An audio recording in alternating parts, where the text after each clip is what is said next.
It's the aerial ballet, the stomach-churning stunts, and the raw power of a jet engine. The allure of aviation attracts thousands to air shows every summer. But there's another important element that puts the show in air show: fire.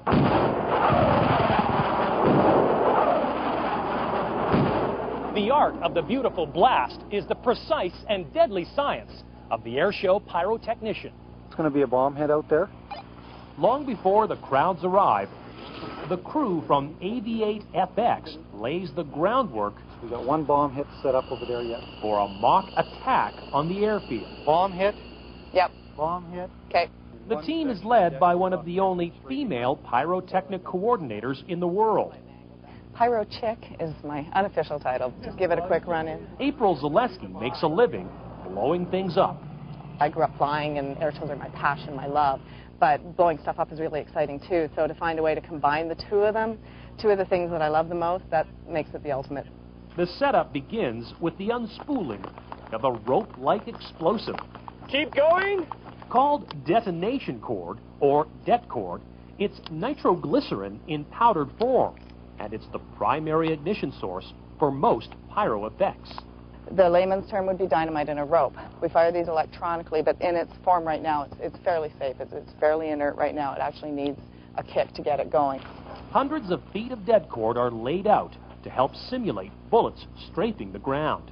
The aircraft will come in, do the strafing, run, and then the big boom at the end. Det cord explodes at 10,000 feet per second.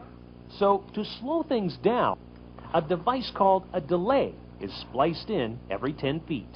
It's another piece of smaller det cord, and it has a blasting cap at each end. This is slightly slower burning material than this, so between the two blasting caps, one at each end, and that slightly thinner piece of det cord, it's going to break this line by 1/10 of a second.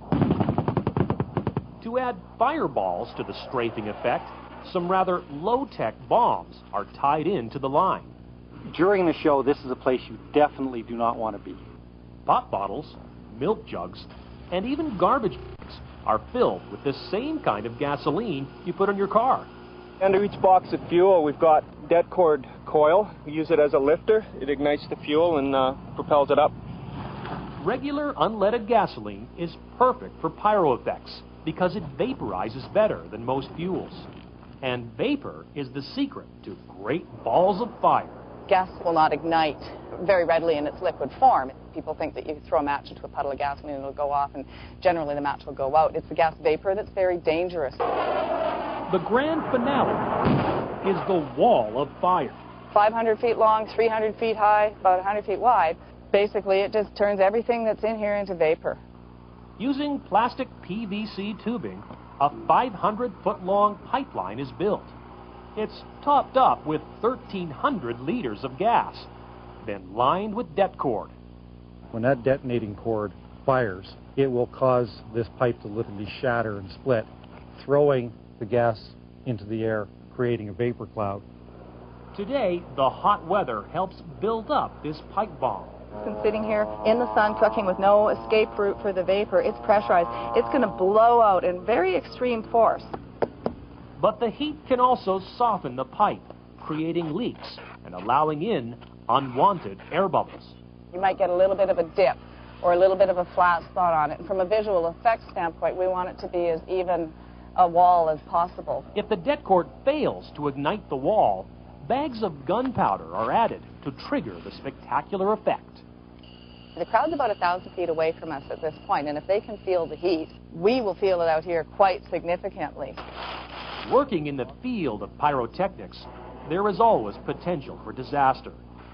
One errant spark or static discharge, even from a cell phone, could ruin your day. Tom, is there a fire extinguisher there? Safety always comes first. I have a policy. I walk home every night and I carry all 10. And it doesn't matter what you have to do to make that happen. And the mighty Hercules on the roll, too. 1 hour before showtime, the field is armed. We've got all of our electric lines out for initiating everything. Final connections between the firing box and the charges are made. Check, double check, make sure everything is put together properly and that there's no glitches. The fighters are scrambled. There's 4 Hawk aircraft and 6 CF-18 Hornets. The Hawks will be making 4 passes, the Hornets will be making 6 passes. Closing in at more than 1,000 feet per second. April has to visually calculate when to fire. And here we go.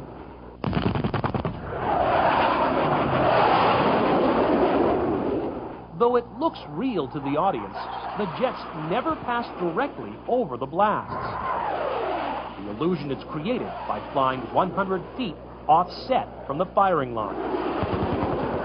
Soon, all that's left is the wall of fire. Get low!